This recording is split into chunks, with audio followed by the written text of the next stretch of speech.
We have time for one more question, so for those of you who've been standing, I apologize. Professor Chomsky, I think one of the reasons that you see crowds like this is people are interested in hearing these things that don't get said very often and generally agree that, gee, these are bad things. How could the U.S. government be involved in them? Why do you think it is that most of the people feel one way, and yet our leaders invariably, and you cited Democratic and Republican leaders, all of them, I mean, across the board, you said Carter, Clinton, both Bushes, Reagan. Why do you think it is that our leaders don't feel the same way that we do? And when you say, okay, let's change policy so we're not the major impediment, That's how a do we great do question. Why don't they feel the same way we do? That's brilliant.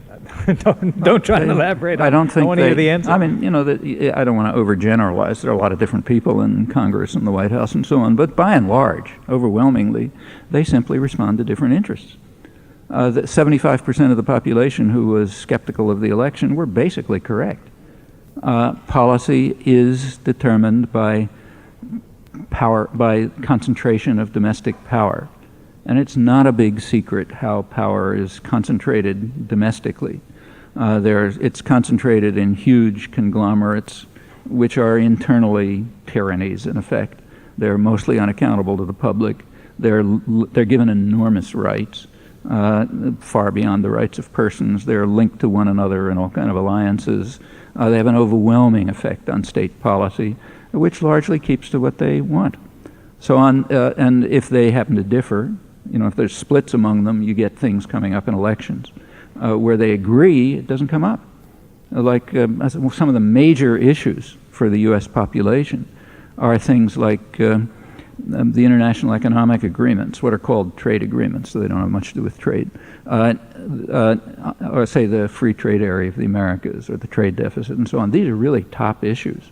They don't come up in the elections. And they don't come up in the elections for a very simple reason. The business world is on one side, and the population is on the other side, very largely. And they know it. So like in the Wall Street Journal, they say, the problem is if these things come up, opponents of these agreements have what they call an ultimate weapon, namely the general population. So therefore we have to keep them from coming up. And they don't come up in elections, and they're not discussed. And the population more or less knows that, even if they don't know all the details about, GATS and so on. Yeah, except, anyone who tries to break out of that rather rigid framework is going to be marginalized, because they don't have the resources, and they don't they don't have the media, and they don't have the organization, and so on. It's going to take large popular movements to change this. And that can happen. It's happened in the past. I mean, that's why freedom and justice have expanded over the centuries. It's never been gifts. It wasn't gifts from the rich and powerful. These are things that were won.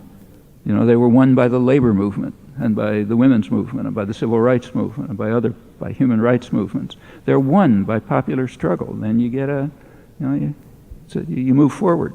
But they're never given as gifts, and they won't be in the future.